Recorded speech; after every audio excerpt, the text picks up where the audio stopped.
Break ನಂತರ ಕಾರ್ಯಕ್ರಮಕ್ಕೆ ಮತ್ತೊಮ್ಮೆ ಸ್ವಾಗತ ಸರ್. ಬ್ರೇಕ್ ಆದ್ಮೇಲೆ ಒಂದು ಥ್ರಿಲ್ಲಿಂಗ್ ಏನೋ ಹೇಳ್ತೀನಿ ಅಂತ ಹೇಳಿ. ಒಂದು ನಿಮಿಷ ಮೂರು ಕ್ಯಾರೆಕ್ಟರ್ ಅಂದರೆ ಅಲ್ಲಿ ನೋಡಿ, ಅಲ್ಲಿ ನಮಸ್ಕಾರ. ನೀವು ನಾನು ತಂದೆ ಕ್ಯಾರೆಕ್ಟರ್ ಮಾಡಿರೋನ್ರಿ. ಅಲ್ಲಿ ನೋಡಿ, ನಮಸ್ಕಾರ. ಆರಾಮ ಸರ್ ನೀವ್ಯಾರು ಗೊತ್ತಾಗಿಲ್ಲ. ನಾನು ಮಗ ಸೈಕಿಕ್. ಸರ್ ಒರಿಜಿನಲ್ ಯಾರು ಅಂತ ಗೊತ್ತಾಗ್ತಿಲ್ಲ. ಯಾರನ್ನ ಮಾತಾಡ್ಬೇಕು, ಯಾರನ್ನ ಬಿಡಬೇಕು ಅಂದ್ಕೊಂಡು ನಾವು ಹೇಳ್ತಾ ಇಲ್ವಾ, ಗಾಡ್ ಫಾದರ್ 3 ಕ್ಯಾರೆಕ್ಟರ್ ಅಂತಕ್ಕೆ 3 ಜನ ಆಗಿ ಬಂದು ಕೂತಿದ್ದೀವಿ. ಏನು ಬೇಕಾದ್ರೆ ಕ್ವಶನ್ ಕೇಳಿ, ಆನ್ಸರ್ ಮಾಡ್ತೀವಿ. ಬಟ್ ನೋಡಿ, ಯಾರ್ಯಾರನ್ನೋ ಏನೇನೋ ಕ್ವಶನ್ ಕೇಳ್ಬೇಡಿ. ಅವ್ರನ್ನ ಕೇಳಬೇಕಾದ್ರೆ ಹೀರೋ ಕ್ಯಾರೆಕ್ಟರ್ಗೆ ಅವ್ರನ್ನ ಕೇಳಿ, ಓಕೆನಾ? ಫಾದರ್ ಕ್ಯಾರೆಕ್ಟರ್ ಇವ್ರನ್ನ ಕೇಳಿ. ತಂದೆ ಸೈಕಿಕ್ ಕ್ಯಾರೆಕ್ಟರ್ ನನ್ನ ಕೇಳಿ. ಅಲ್ಲ, ನೀವು ಮುಂಚೆ ಇಷ್ಟು ದಿನ ರೀಲಲ್ಲಿ ಕನ್ಫ್ಯೂಸ್ ಮಾಡಿಸ್ತಾ ಇದ್ರಿ, ಈಗ ರಿಯಲ್ ಆಗಿ ಕನ್ಫ್ಯೂಸ್ ಮಾಡಿಸ್ತಾ ಇದ್ರೆ ಏನು ಮಾಡೋದು ಗೊತ್ತಾಗ್ತಿಲ್ಲ. ಹೋಗ್ಲಿ, ನಿಮ್ಮಿಂದನೇ ಸ್ಟಾರ್ಟ್ ಮಾಡೋಣ ಸರ್. ಫಸ್ಟ್ ವರಲಕ್ಷ್ಮಿ ಹಬ್ಬದ ದಿನ ಬರ್ತದೆ ಗಾಡ್ ಫಾದರ್. ಇಷ್ಟು ದಿನ ಕಾದು ಆ್ಯಕ್ಚುಲಿ ಅದು ಹಬ್ಬ ದಿನ ಒಂದು ಜನರಿಗೆ ಖುಷಿ, ಒಂದು ಸಿನಿಮಾ ಬಂತು ಅಂದರೆ. ಸೊ ಅದರಲ್ಲಿ ಇವಾಗ ನೀವು 3 ವಿಭಿನ್ನ ಪಾತ್ರ ಮಾಡಿದ್ರೆ, ಹಾಲಿವುಡ್ ಆದಮೇಲೆ ಸೆಕೆಂಡ್ ಟೈಮು ಮತ್ತೆ ಒಂದು ತ್ರಿಬಲ್ ಆ್ಯಕ್ಟಿಂಗು. ಸೊ ಹೇಗಿತ್ತು ಸರ್ ನಿಮ್ಮ ಎಕ್ಸ್ಪೀರಿಯನ್ಸ್? ಫಸ್ಟ್ ನಿಮ್ಮಿಂದ ಸ್ಟಾರ್ಟ್ ಮಾಡ್ಕೊಂಡ್ಬಿಡ್ತೀನಿ, ಇವ್ರನ್ನ ಆಮೇಲೆ ಕೇಳ್ತೀನಿ ನಾನು. ಇದೇ ಥರ ನೋಡಿ, ಬೇರೆ ಬೇರೆ ಗೆಟಪ್ಗಳು, ಬೇರೆ ಬೇರೆ ಇದೇ ಥರ ಡ್ರೆಸ್ಗಳು. ಒಟ್ಟಿನಲ್ಲಿ 3 ಕ್ಯಾರೆಕ್ಟರ್ ಮಾಡೋದು ಅಷ್ಟು ಕಷ್ಟ. ಶೂಟಿಂಗಲ್ಲಿ ನಂತರನೇ ಎಲ್ಲ ಶಾಕ್ ಆಗಿ ನಿಂತಿದ್ರು ಅನ್ಸುತ್ತೆ ಮೋಸ್ಟ್ಲಿ. ಚೇಂಜ್ ಮಾಡ್ಕೊಂಡು ನೀವು ಗೆಟಪ್ ಬಂದಾಗ. ಹೌದು, ಅದರಲ್ಲಿ ಏನೋ ಅವ್ನ ಕ್ಯಾರೆಕ್ಟರ್ ಬಿಡಿ, ನಾರ್ಮಲ್ ಹೀರೋ ಅವನು. ಓಕೆ, ಇವನಿದಾನಲ್ಲ ಪ್ರಳಯ ಅಂತಕ ಫಾದರ್, ನಿಜವಾದ ಗಾಡ್ ಫಾದರ್. ನಾನು ಇವ್ರಿಬ್ರ ಮಧ್ಯೆ ಬ್ರಿಡ್ಜ್ ಒಂಥರ. ನಾನಿಲ್ಲದೆ ಇದ್ರೆ ಇವರಿಬ್ರು ಏನೂ ಇಲ್ಲ, ಆ ಥರ.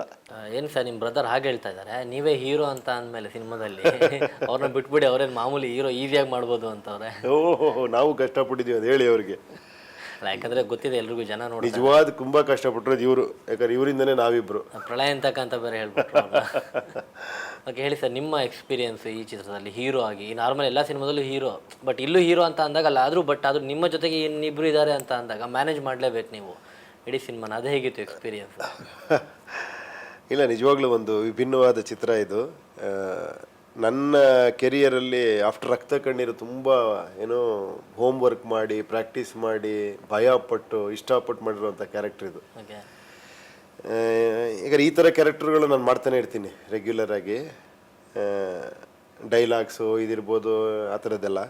ಬಟ್ ಇದರಲ್ಲಿ ಕಂಪ್ಲೀಟ್ಲಿ ಪರ್ಫಾರ್ಮೆನ್ಸ್ನೇ ಮೇಜರಾಗಿ ಇಟ್ಕೊಂಡು ಇಡೀ ಸಿನಿಮಾ ನಿಮಗೆ ಫೈನಲ್ ಆಗಿ ಉಳಿಯೋದು ಪರ್ಫಾರ್ಮೆನ್ಸು.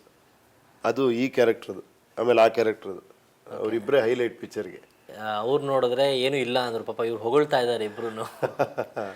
ಸೊ ಇಡೀ ಸಿನಿಮಾದಲ್ಲಿ ಅವರಿಬ್ರದೇ ಒಂದು ಮೇಜರ್. ಹೌದು ನೋಡಿ, ಇವರು ಗಾಡ್ ಫಾದರ್ ಇದಾರಲ್ಲ, ಇವ್ರದ್ದೇ. ಸೊ ಖಂಡಿತ ಗಾಡ್ ಫಾದರ್ ಅವ್ರನ್ನ ಕೇಳ್ತೀನಿ ಜಾಸ್ತಿ ವಿಷಯ. ಸರ್ ನಮಸ್ತೆ. ನಮಸ್ಕಾರ. ಗಾಡ್ ಫಾದರ್, ನೀವೇ ಗಾಡ್ ಫಾದರ್ ಇಲ್ಲಿ, ಇಬ್ಬರಿಗೂ ಗಾಡ್ ಫಾದರು, ಈ ಒಂದು ಸಿನಿಮಾದ ಗಾಡ್ ಫಾದರ್ ಕೂಡ. ಸೊ ಈ ಚಿತ್ರದಲ್ಲಿ ನಿಮ್ಮ ಎಕ್ಸ್ಪೀರಿಯನ್ಸ್ ಹೇಳ್ಬೇಕು, ಯಾಕಂದರೆ ಇವ್ರು ಕೂಡ ಹೇಳ್ತಾ ಇದ್ರು ನಿಮ್ಮದೇ ಕ್ಯಾರೆಕ್ಟರ್ ಮೇಯ್ನು ಅಂತ. ಸೊ ನಿಮ್ಮ ಇನ್ನೊಬ್ರು ಮಗನೂ ಹೇಳ್ತಾ ಇದ್ರು, ಪ್ರಳಯ ಅಂತ ಕೂಡ ಹೇಳ್ತಾ ಇದ್ದಾರೆ ಬೇರೆಯವರು. ಸೊ ಹೇಳಿ ಸರ್ ನಿಮ್ಮ ಪಾತ್ರದ ಬಗ್ಗೆ. ಅಲ್ಲ, ಇಡೀ ಟೈಟ್ಲೇ ಹೇಳ್ದಂಗೆ ಈ ಪಿಕ್ಚರು ಮೇಜರಾಗಿ ಬರೋದೇ ಈ ಕ್ಯಾರೆಕ್ಟ್ರು, ಗಾಡ್ ಫಾದರು. ತುಂಬ ಹೈಲೈಟ್ ಕ್ಯಾರೆಕ್ಟರ್ ಆ್ಯಕ್ಚುಲಿ ಈ ಸಿನಿಮಾದಲ್ಲಿ. ಮನಸ್ಸಲ್ಲಿ ಉಳಿಯುವಂಥ ಕ್ಯಾರೆಕ್ಟ್ರ್ ಇದು. ಸ್ವಲ್ಪ ಏಜ್ಡ್ ಕ್ಯಾರೆಕ್ಟ್ರು, ಟೋಟಲ್ ಗೆಟಪ್ ಎಲ್ಲ ಬೇರೆ ಥರ ಇರುತ್ತೆ. ವಯಸ್ಸಾಗಿರುವಂಥ ಕ್ಯಾರೆಕ್ಟ್ರು, ಸ್ವಲ್ಪ ಡಿಗ್ನಿಫೈಡ್ ಕ್ಯಾರೆಕ್ಟ್ರು, ಕೋಟ್ಯಾಧೀಶ್ವರ. ಮಗನ ಜೊತೆ ಅವನ ಸಂಬಂಧ, ಅವನು ಹೇಗಿರ್ತಾನೆ, ಆಮೇಲೆ ಅವನ ಕತೆ ಏನು, ಅವ್ನಿಗೆ ಯಾವುದೋ ಒಂದು ವಿಷಯ ಕಾಡ್ತಾ ಇರುತ್ತೆ, ಅದ್ರ ಹಿಂದಿನ ಫ್ಲ್ಯಾಶ್ ಬ್ಯಾಕ್ ಏನು, ಈ ಥರದ್ದೆಲ್ಲ ಇಟ್ಕೊಂಡು ಒಂದು ಸ್ವಾರಸ್ಯಕರವಾದಂಥ ಒಂದು ಸ್ಕ್ರೀನ್ ಪ್ಲೇ ಇರೋಂಥ ಇದು. ಸೊ ಅದರಲ್ಲಿ ಒಂದು ಕ್ಯಾರೆಕ್ಟರ್ ಫ್ಲ್ಯಾಶ್ ಬ್ಯಾಕ್ ಓಪನ್ ಆದಾಗ ಒಂದು ಸ್ಪೆಷಲ್ ಕ್ಯಾರೆಕ್ಟರ್ ಬರುತ್ತೆ. ಅದನ್ನು ನೀವು ಕೇಳಬೇಡಿ, ಅದನ್ನೇನಾದರೂ ಥಿಯೇಟ್ರ್ ನೋಡಬೇಕು, ಸ್ಕ್ರೀನ್ ಮೇಲೆ ನೋಡಬೇಕು. ಅದು ಹೈಲೈಟ್ ಆ್ಯಕ್ಚುಲಿ ಈ ಪಿಕ್ಚರಲ್ಲಿ. ಓಕೆ, ಈಗ ನಾರ್ಮಲ್ ಆಗಿ ಇವಾಗ 3 ಜನದಲ್ಲಿ ನನಗೆ ನಿರ್ದೇಶಕ ಉಪೇಂದ್ರ ಯಾರು ಅಂತ ಗೊತ್ತಾಗ್ತಿಲ್ಲ, ಬಟ್ 3 ಜನನು ಅಂದ್ಕೊಳ್ತೀನಿ. ಮೇನ್ ಗಾಡ್ ಫಾದರ್ ನಿಮಗೆ ಕೇಳಕ್ಕೆ ಇಲ್ಲ, ನಿರ್ದೇಶಕರು ಶ್ರೀರಾಮ್ ಅಂತ. ಅವರಿಂದನೇ ಈ ಪ್ರಾಜೆಕ್ಟ್ ಸ್ಟಾರ್ಟ್ ಆಗಿದ್ದೆ ಅವರಿಂದ. ಯಾಕಂದರೆ ಈ ಸಿನಿಮಾನ ನನಗೆ ಹೈದ್ರಾಬಾದಲ್ಲಿ ಫಸ್ಟ್ ಟೈಮ್ ಒಂದು 4-5 ಇಯರ್ಸ್ ಬ್ಯಾಕ್ ಯಾರೋ ಪಿಕ್ಚರ್ ತೋರಿಸಿದಾಗ ಖುಷಿಯಾಗೋಯ್ತು, ಥ್ರಿಲ್ ಆಯಿತು, ಅಷ್ಟೇ ಭಯ ಆಗೋಯ್ತು. ಈ ಪಿಕ್ಚರ್ ಏನು ಹಿಂಗಿದೆ, ಈ ಥರ ಪಿಕ್ಚರ್ ಮಾಡೋಕ್ಕೆ ಸಾಧ್ಯನಾ ಅಂತ ಕೇಳಿದ್ರು. ತೆಲುಗು చేస్తారా మీరు ಅಂತ. ಯಾಕಂದರೆ ಆ ಪಿಕ್ಚರ್ನ ಯಾರೂ ಮಾಡೋದಕ್ಕೆ ಒಪ್ಪಿರಲಿಲ್ಲ. ನಾನು ಇಲ್ಲ ಅಂದ್ಬಿಟ್ಟೆ, ಬೇಡ ಆಗಲ್ಲ, ಇದೆಲ್ಲ ಕಷ್ಟ, ಯಾಕಂದರೆ ಪ್ರಿಪ್ರೇಷನ್ ಬೇಕು, ಅದಕ್ಕೆ ಏನೋ ಅದು ಸೂಟಬಿಲಿಟಿ ಬೇಕು, ನಾನು ಮಾಡಿದ್ರೆ ಹೆಂಗಿರೋದು ಒಂದು ಭಯ ಆಗೋಯ್ತು. ಅದಾದ್ರ ಮೇಲೆ ತಲೆಯಲ್ಲಿತ್ತಾಕೆ ಪಿಕ್ಚರ್. ಎಷ್ಟೋ ಜನ ಕೇಳ್ತಾ ಇದ್ದು, ತುಂಬ ಒಳ್ಳೆ ಇದು ಮಾಡಬೇಕು ಅಂತ. ಆವಾಗ ಏನಾಯಿತು, ಈ ಶ್ರೀರಾಮನ್ನು ರೈಟ್ಸ್ ತೊಗೊಂಬಂದರು ಬಂದ್ಬಿಟ್ಟು ಕಾಕತಾಳಿ ಇವಾಗ ನನ್ನೇ ಬಂದು ಕೇಳೋರು ಈ ಪಿಕ್ಚರ್ ನೀವು ಅದೇ ಮಾಡಲೇಬೇಕು, ಸಬ್ಜೆಕ್ಟ್ ತೊಗೊಂಡು ಬಂದು ಅದೇ ಸಬ್ಜೆಕ್ಟ್ ತಂದು ನೀವು ಪಿಕ್ಚರ್ ಮಾಡಬೇಕು. ನನಗೆ ಶಾಕ್ ಆಗೋಯ್ತಾರೆ. ಈ ಪಿಕ್ಚರ್ ಭಾಳ ಆಸೆ ಪಟ್ಟಿದ್ದ ಸಿನಿಮಾ ಇದು, ಓಕೆ ಟ್ರೈ ಮಾಡೋಣ ನೋಡೋಣ ಅಂದ್ಬಿಟ್ಟು ಫಸ್ಟ್ ಒಪ್ಕೊಳ್ಳೋಕೆ ಮುಂಚೆ ಒಂದಷ್ಟು ಗೆಟಪ್ಸ್ ಹಾಕಿ ಕನ್ನಡಿ ಮುಂದೆಲ್ಲ ಪ್ರಾಕ್ಟೀಸ್ ಮಾಡಿ ಆಗುತ್ತಾ ಇದು ಅಂತ ಚೆಕ್ ಮಾಡಿಕೊಂಡು ಆಮೇಲೆ ಅವ್ರ ಹತ್ರ ಓಕೆ ಅಂತ ಗ್ರೀನ್ ಸಿಗ್ನಲ್ ಕೊಟ್ಟೆ. ಆಮೇಲೆ ಒಂದು 2-3 ಪ್ರೊಡ್ಯೂಸರ್ಸ್ಗೂ ಹೇಳಿದ್ವಿ. ಅವಾಗ ಕೆಲವ್ರಿಗೆ ಭಯ ಆಗೋಯ್ತಿದೆ, ಅಯ್ಯೋ ಇದು ಕಷ್ಟ ಇದು ಮಾಡೋದು ಅಂತ ಬ್ಯಾಕ್ಔಟ್ ಆಗ್ಬಿಟ್ರು. ಅಪ್ಪ ಅವರು ಕೂಡ ಒಂದು 4 ವರ್ಷದಿಂದ ಓಡಾಡ್ತಾನೆ ಇದ್ರು. ಕೊನೆಗೆ ಮಂಜು ಅವ್ರನ್ನ ಮೀಟ್ ಮಾಡಿದಾಗ ಮಂಜು ಅವರು ನನ್ನ ಜೊತೆ ಪಿಕ್ಚರ್ ಮಾಡಿರಲಿಲ್ಲ, ಭಾಳ ವರ್ಷದಿಂದ ಒಂದು ಸಿನಿಮಾ ಮಾಡಬೇಕು ಅನ್ಕೊತಾ ಇದ್ವಿ. ಆಗ ಇಲ್ಲ ಮಾಡೋಣ ಖಂಡಿತ, ಈ ಸಿನಿಮಾ ನಾನು ಧೈರ್ಯ ಮಾಡ್ತೀನಿ. ನಾನು ಫಸ್ಟ್ ಹೇಳಿದೆ, ನೋಡಿ ಸ್ವಾಮಿ ಈ ಸಿನಿಮಾ ಮಾಡಬೇಕು ಅಂದರೆ ನಂಬರ್ ಆಫ್ ಡೇಸ್ ಬಗ್ಗೆ ಯೋಚನೆ ಮಾಡಬಾರ್ದು, ನಂಗೆ ಟೈಮ್ ಕೊಡಬೇಕು. ಯಾಕಂದರೆ ಇದನ್ನು ಆಮೇಲೆ ಗ್ಯಾಪ್ಗಳು ಕೊಡಬೇಕು. ಸಿನಿಮಾ ಶೂಟಿಂಗಲ್ಲಿ ಒಂದೇ ಶೆಡ್ಯೂಲು 2 ಶೆಡ್ಯೂಲ್ ಮಾಡೋಕ್ಕಾಗಲ್ಲ, ಇದು 5-6 ಶೆಡ್ಯೂಲ್ ಮಾಡಬೇಕು. ಮಧ್ಯದಲ್ಲಿ ಗ್ಯಾಪ್ ತೊಗೊಂಡು ಅಲ್ಲಿ ನಾನು ಪ್ರಾಕ್ಟೀಸ್ ಮಾಡಬೇಕು.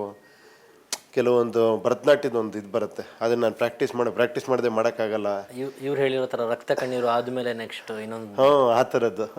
ಸೊ ಅದಕ್ಕೆಲ್ಲ ಒಪ್ಕೊಂಡು ಅದೇ ಥರ ಮಾಡಿದ್ರು, ಅದೇ ಥರ ಅದ್ದೂರಿಯಾಗಿ ಮಾಡಿದ್ರು. ಡೈರೆಕ್ಟ್ರು ಕೂಡ ಅಷ್ಟೇ ತುಂಬ ಅದನ್ನು ಸ್ಪಂದಿಸಿ ಪ್ರತಿ ಶಾರ್ಟ್ ಟು ಶಾರ್ಟ್ ನಂಗೆ ತೋರಿಸಿ ಓಕೆನಾ ಇದು ಅಂತ ಎಡಿಟಿಂಗು ಕರೆದು ತೋರಿಸಿ ನನ್ನ ಜೊತೆ ಕೂತ್ಕೊಂಡು ವರ್ಕ್ ಮಾಡಿ ಒಂದು ಒಳ್ಳೆ ಪಿಕ್ಚರ್ ಮಾಡೋದಕ್ಕೆ ಅವರು ಮುಖ್ಯವಾದ ಕಾರಣ.